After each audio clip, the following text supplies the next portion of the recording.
esto que me relatas, ¿no? Y es tan interesante porque lo que estoy tratando es de encontrar ese gancho que hay del relato de la vida, desde que nacemos, que es cuando empezamos de cero, ¿no es cierto?, a la meta final, que es la realización del ser humano al final de su vida, que en este caso son 90 minutos.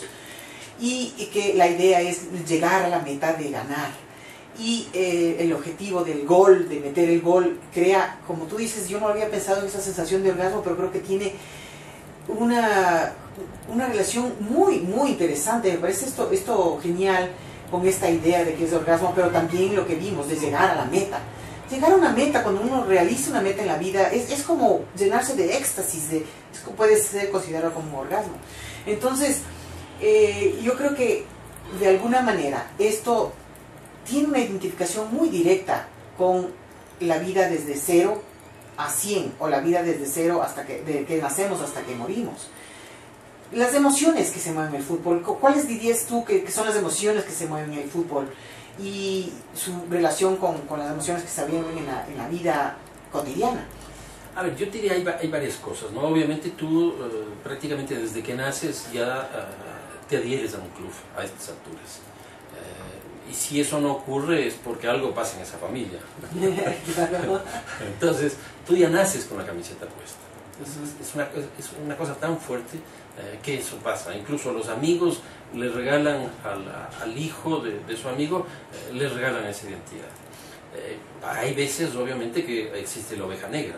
Es decir, una persona, un hijo, que por alguna razón X termina siendo de otro equipo del que es la familia. Y yo he encontrado eso en varios casos. Y es muy interesante porque ahí aparece la figura del tío. Y conversando con un antropólogo, yo le preguntaba por qué esta cosa reiterativa del tío. Él me decía, es muy claro, el tío es la figura de la ruptura, es la figura del que te permite hacer lo que quiera. Entonces, si de pronto hay un tío con el que tú tienes mucha afinidad y es de otro equipo de tu familia, terminas acercándote al tío. Porque el tío te llevó al fútbol, porque el tío te habló, te regaló la camiseta, lo que sea.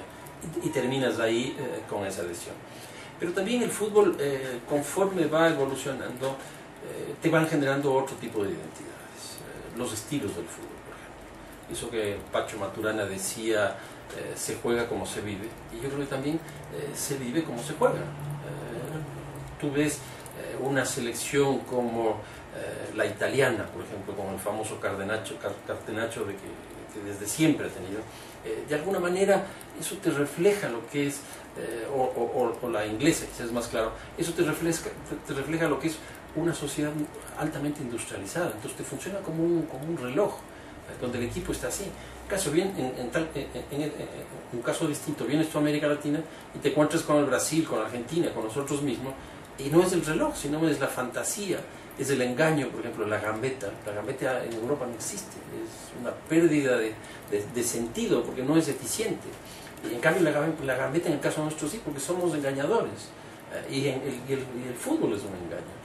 En eso están los 2 goles maravillosos de Maradona en el partido contra Inglaterra, el de la mano de Dios, que es el engaño ya por excelencia, y el otro cuando se lleva a los 5, 6, 7 futbolistas con la respectiva gambeta. Entonces, ahí tú tienes esta cosa del fútbol que se te va pegando. Ahora, el fútbol también ha sido visto desde el sector empresarial.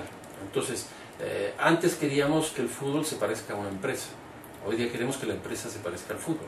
¿Y por qué? Porque yo creo que el fútbol es de las entidades más planificadas que existen.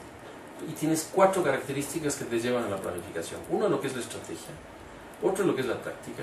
Otro, lo que es la técnica. Y otro, lo que es el físico. Parecería que es un juego de ajedrez, digamos, ¿no? Yo creo que se está convirtiendo en un juego de ajedrez, y eso me preocupa mucho. Porque se vuelve muy frío, muy calculado. Se vuelve muy difícil de entenderlo. Entonces, tú oyes ya, el entrenador leyó el partido. ¿Sí? Entonces tú tienes que saber leer. Y yo creo que eso está planteando un gran reto a los medios de comunicación y a los periodistas, porque ellos van a tener que explicar este fútbol. Y en el caso del periodismo ecuatoriano eso no está ocurriendo. Y entonces yo creo que eso es muy interesante, porque hoy día el fútbol es fundamentalmente táctico, pero tienes estas 4 cosas que en una empresa tú no la tienes. Repíteme esas 4 cosas. Táctica, estrategia, técnica y física. Claro.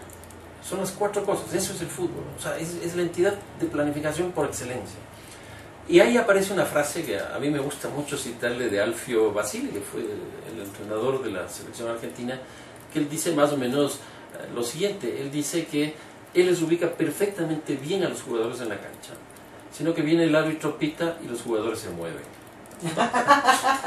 que es maravillosa, porque ahí está la primera parte, que es la planificación. O sea, yo los pongo a los jugadores bien en la cancha, es decir, van con táctica, van con técnica, van con todas estas 4 cosas. Pero pita el árbitro y se mueve. Y eso tú lo puedes utilizar en todas las actividades de la vida real. O sea, tú no puedes hacer una planificación teórica, Claro. sino que tienes que hacer una planificación con los actores, con la gente, con la población. Es una cosa es la teoría, otra cosa es la práctica. Exactamente. Entonces ahí es lo que te está diciendo Basile con esa cita, que a mí me fascina. Sí, me parece muy interesante. Oye, verás, y esto de los árbitros, porque, ¿sabes qué? Una cosa que a mí me preocuparía, porque hemos visto en el tenis, tú ves que ahora en el tenis se puede pedir, el jugador puede pedir que si él piensa que la bola fue afuera, que le vea en las cámaras. Y esto no sucede en el fútbol, es decir, lo que dicta el árbitro dicta, pero ante las cosas que ya a través de la tecnología se puede ver, que se ve en la televisión, que sí estaban offside, que el gol fue como el caso de Inglaterra, que el gol fue adentro y no se le pitó. ¿Tú crees que haya una tendencia de la FIFA a querer implementar algo parecido de lo que hay en el tenis ahora en el fútbol? A ver, una primera cosa, el arbitraje es absolutamente necesario en el fútbol porque la FIFA tiene una ley, tiene una norma, que son los 17 reglamentos, y se necesita que alguien imparta justicia. Y para eso se establecieron los jueces, los árbitros. El árbitro es un juez que imparte justicia. Entonces, el tema central ahí es la justicia. Ahora, ¿qué es lo que ocurre en la práctica? Que el árbitro se convierte en un chivo expiatorio. Cuando yo siento alguna debilidad frente al adversario y pierdo, nunca reconozco que jugué mal, sino que el árbitro fue culpable de esto. El árbitro o su madre. Y entonces opera como un chivo expiatorio, y a la FIFA le gusta eso. Entonces la FIFA no le interesa mucho modernizar, incorporar la tecnología, porque dice que el fútbol requiere de seres humanos que con sus errores, con sus aciertos, y que encontremos explicaciones de lo que ha pasado en la cancha en un tercero. Y que además es necesario que el árbitro sea entendido como un ser humano que tiene errores, porque todos tenemos errores. La incorporación de la tecnología está en todo el mundo, y eso ya no puedes esconderte. Pierluigi Collina, que fue quizás de los árbitros más interesantes que ha habido en estos últimos tiempos, él decía, el fútbol no es perfecto, porque quieren que los árbitros sean perfectos. Y es cierto. Y esa es un poco la norma que está detrás de la FIFA. Ahora, yo sí creo que se debe incorporar la tecnología. Y de hecho, algo ya se ha concretado. Pero la FIFA es una entidad bien conservadora. Por ejemplo, el gol la clasificación de Francia con la mano de Henry es absolutamente injusta. Así es. Absolutamente injusta. El gol de Inglaterra que no fue validado cambió todo el partido que tuvieron con Alemania. Totalmente. Y sabes que una cosa que a mí me pareció, bueno, nos están mandando mensajitos, gracias Catalina por tu mensaje.